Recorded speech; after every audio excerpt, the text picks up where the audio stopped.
داره اینکه تاپیک پدین اینکه گاهی اوقات انسان است نت سمچین عقل اوده شخص پینسوک عاقل اوده شخص پینسوک چه سنه لیگن هوشیاری ات کن داره نیان وزر ساقیله بنی هاشم امام سجاد فیق کسال حسابی که نینچو زینب اوده تخصی عالمیک نه اوده تخصی فهیمیگن اصلا استاد متون کنی لیگن هوشیاری نه زننگی آنوک لیگن آگه ات پینلو حضرت زینبی فیق این که توشان عاقل سوا زر بدسوک نتیگه هیچی چوچین علم پکاری زرنا حد سے زیادہ ہوشیاری نہ تیسوشان معاشران ینتان چھانا کتو لیکن صداقت نہ سچائی کا دلخانی میک کتو یتنا ادو لزرچین بیقوف ضربت می ضربت صداقت کا دلخان در کلچر ادو سخصوصوں سے چک چک کتو لیکن صداقت نہ خدای اطاعت آنوک لیکن پاکی نہ دن کا دلخان دیون نام قادم زمانه نو دلخانی میگین سوک پازرچین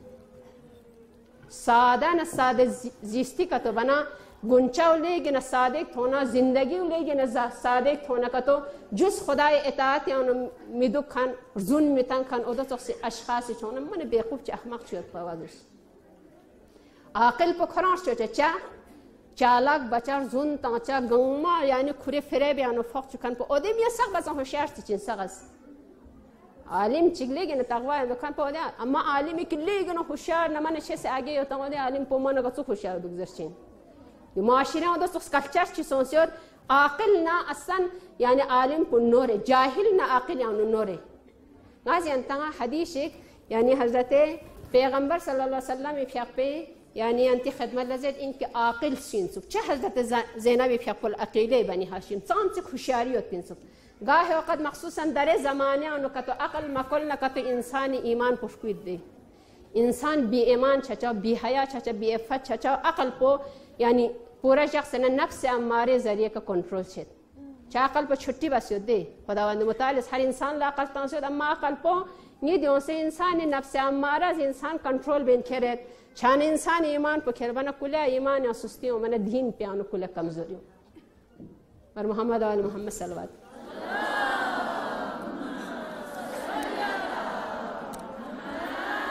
وآل محمد وعجل فرجهم واحلق أعداءهم واحفظ دماء وانصر جيوش المسلمين شانه پیغمبری حدیث حسابه که گا انسان چیز عقل مکل نکتو دنیا تی سعادت نه آخرت سعادت په کوئی لق نه برال نه بی ایمانی نه بی افتی نه بی حیایی که دنیا تی که دک سے کافرون نسخل زندگی سونسه که دنیا تی کنه چچا چچین ام بی که دین اسلام آنو عقل پچین سو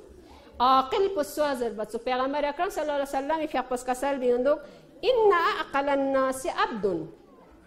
یعنی عاقل ترین میو اوده بنده این لو چی؟ چک چک نیزه بنا عرف ربه فعطاعه سو که تو خدا شس نکو عاقلین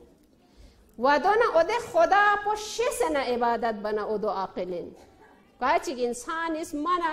خداوند متعالی پیق پلا جاهلانه عبادت بید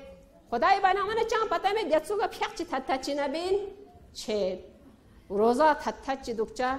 مستحب گنما بچا یعنی عمر پا عبادت بچا ما خدا منو مشسته اینکه خدا چین سو عظمت الهی چی دو خداوند متعالی پیق پزنا چه خلق بس بین سو او ده خدا پانگش چل چورین سو دی خدا پا دنیا تی که سق بسان چوغو چاین سو و دی دنیا تی کردن چو کنی چیز پا خداوند متعالیش چی بس خلق بس این سو منو دونی بانا چه من حتی مخصوصا نگاتی تعلیم یافته بومن این الگ جوان پڑھائی سے نہ دنیا تی پڑھائی نو چھنی ما غرق سون سے نہ جق شک چک چک دی فکر ہمیں فوق چنگا رہا دی چک پڑھائی دک سے نہ وہاں از دین پہنچتو نہ رہ جسے باجر چبین چھندو یعنی ترست سون شفتا شک ڈگری یعنی حاصل بسیوت ڈاکٹری درجے کلفسیوت انجینئرنگ دنی کلفسیوت آگے سخت بسان چھو ڈگری کھونسیوت ولی اگر دین بانی آنو تین کتے کلمہ یوں چمین ngati dini islam yani jahil ode shakhs pala zerchin ode shakhs pe deen pe bana chang pata metna